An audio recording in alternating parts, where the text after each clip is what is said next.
Salam aleykum gözəl insanlar, hər birinizi salamlayıram.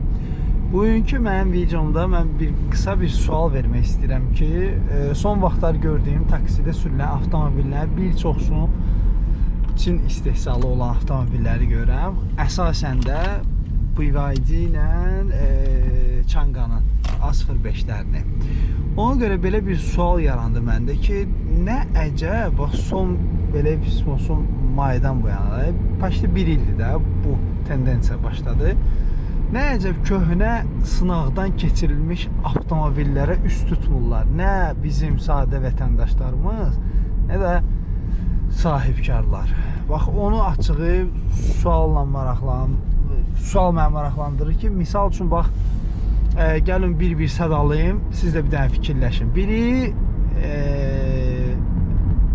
ən birincisi götürək, 2017-dən yuxarı Priuslar, Toyota Priuslar, hansı ki sınaqdan keçirilmiş avtomobillərdir, amma perikitik olmayan da Amerikadan gələn. Bəli, başa düşürəm 1.8 mühərrikdir, misal üçün gömrəyi biraz baha ola bilər, amma Amerikadan vuranda avtomobili, hansı ki çox üstünə qoymayan auksion keçirilən şirkətlər var, onlarla keçirəndə elə də böyük fərq hiss olunmur. Misal üçün, bu birinci avtomobildir. Gedək ikinci, hələ deyəsən qabaqda gedən Kia Pride. Deməli, bax, o avtomobillər sadə mühərrik, sadə korobka, benzin üçün əlverişli sayıla bilər. Yəni, təxminən benzin sərfiyyatı onların olur gün ərzində, əlbəttə ki, çox sürəndə 8 litr falan. Yəni, elə də çox deyil. Müqayisə üçün götürəndə başqa avtomobillərdə, yəni 10-11'ə baxanda 8 litr normaldır məncə. Onlar var misal üçün. Hələ bu qabaqda gedən Chevrolet Cruze, hansı ki 1.5 mühərrik, düzdür, o turbo mühərrikdir, amma sərfiyyatı da onun gün ərzində 200-300 kilometr yol sürəndə elə də çox olmur. Yəni maksimum qovması onu eləməsən olacaq, nə bilim, maksimum deyirəm sizə 8-9. Amma bir məsələ var ha. Bunların 2017-ci illərin Bakıya gəliş qiyməti təxminən sizə deyəcəm 16-17 min civarındadır.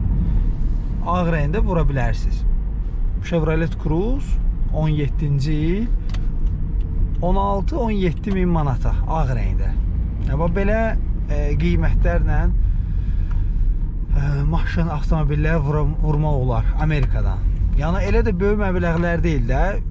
Nəzərə alsaq, misal üçün gedirlər həmin o dediyim Çin avtomobillərini alırlar və orada benzin sərfiyyatında udurlar, razıyam, amma onu plug-in hibrid kimi istifadə eləmirlər axı. Çox vaxt zaretkaya qoymurlar taksi sürücüləri.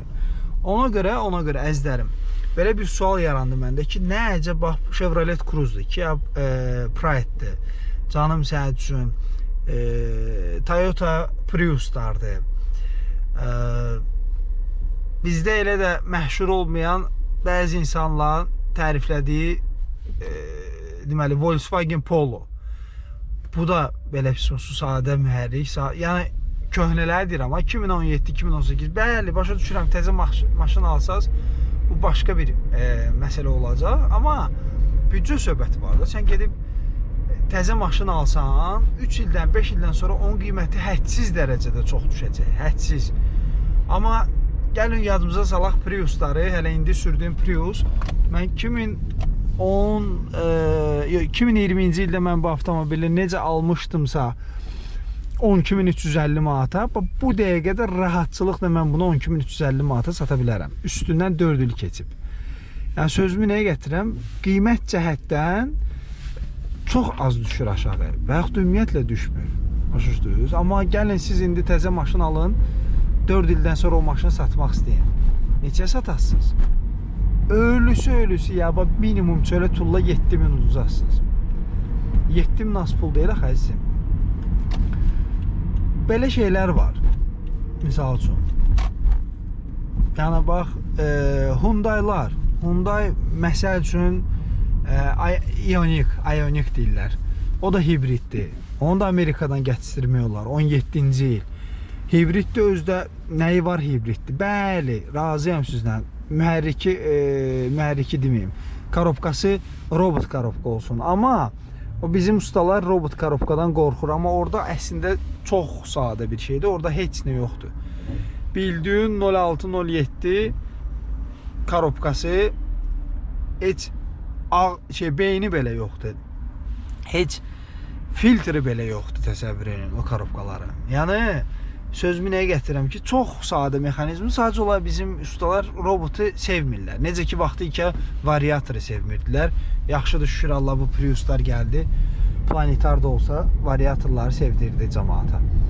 Yəni, belə əzizlərim, mən bu suallar maraqlandırır ki, nə əcəb bizim insanlar konkret zaryadkaya qoymurlar da. Bir var ki, zaryadkaya qoysalar, şarj eləsinlər avtomobillərini. Deyim, hə, bu başqa məsələdir. Bu konkret, hə, 100 kilometrə təxminən 3 litr falan yandıracaq, eləyəcək, nə bilim 2 litr yandıracaq, uzun müddət sürəndə, indi günə 200 kilometr falan sürəndə hiss eləyəcək də o şarjı belə pis olsun, hiss eləyib, çıxardıb onu istifadə eləyəcək. Yoxsa ki, sən istifadə eləmirsən, əzizim, nə mənası var onu sən alırsan, qiymətdə də babat uduzacaqsan, belə, yəni Bakıdan alırsansa çox baha alırsan, həmin bu avtomobilləri, söhbət BYD ilə Çanqandan gedir. Yox, gözləyirsənsə 2 ay, öyle onu gözləyincə, misal üçün də, indi 23 minə falan gəlir oturur da, təxminən, 22 minə, 23 minə gəlir bu avtomobillər oturur. Onu gözləyirsən, elə Amerikadan vur da, oradan da 3 ay gəlir də, təxminən.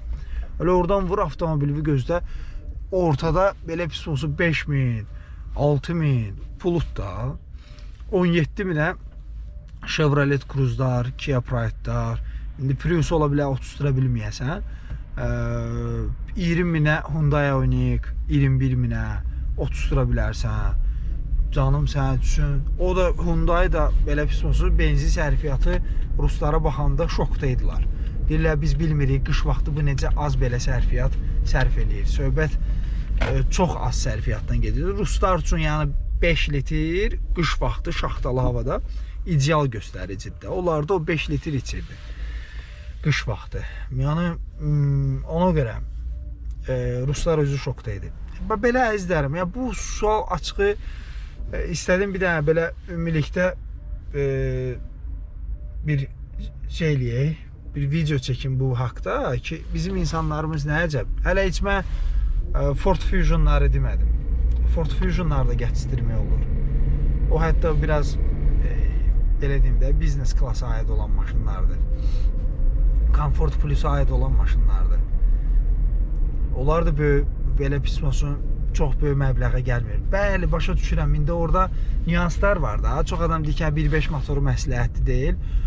Amma ki, əzizim, belə deyim də sən, o 1.5 motoru mən maraqlanmışam. Sırf gəlib, yaxınlaşıb bir sual vermişəm. Bir neçə dənə sürücüyə sual vermişəm. Sürüşdən çox şey asıdır. Sürüşdə hədsiz dərəcədə çox şey asıdır. Və təbii ki, bir balaca da həmin misal üçün o problemləri yaşaya bilərsən. Amma yenə də qiymət faktoru var, nə bilim, maşın satanda uduzma faktoru var, ehtiyat hissələri faktoru var.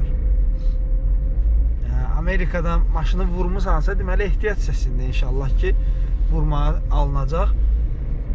Mən heç yadımdan çıxmaz, o vaxtı bir qohum var, o üzrə şeydir, Ford ciplərdən idi. Modeli həmişə yadımdan çıxır. Boşum,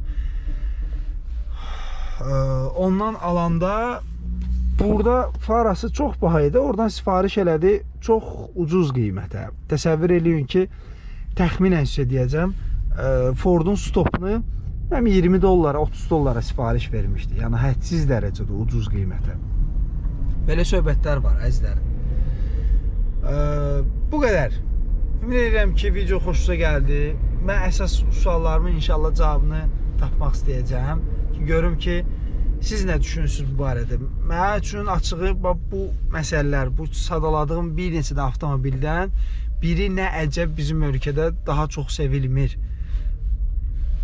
Kia'dır, Hyundai'dir, Volkswagen'dir, Bu hamısı sadə ekonomlarını nəzərdə tuturam. Toyota'dır. Toyota Corolla'nı heç demədim misal üçün.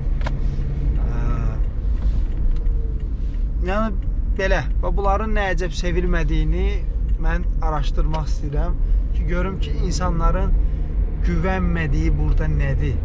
Maraqlıdır. Nəyə güvənmirlər ki, o maşınlardan almırlar? Sağlıq olsun, görüşərik dostlar. Sizinlə mən yenə Orxan idim. Videomu bəyəndinizsə like etməyi unutmayın.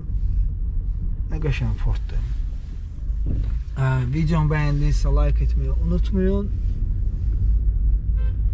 İnşallah ki növbəti videolarda görüşərik.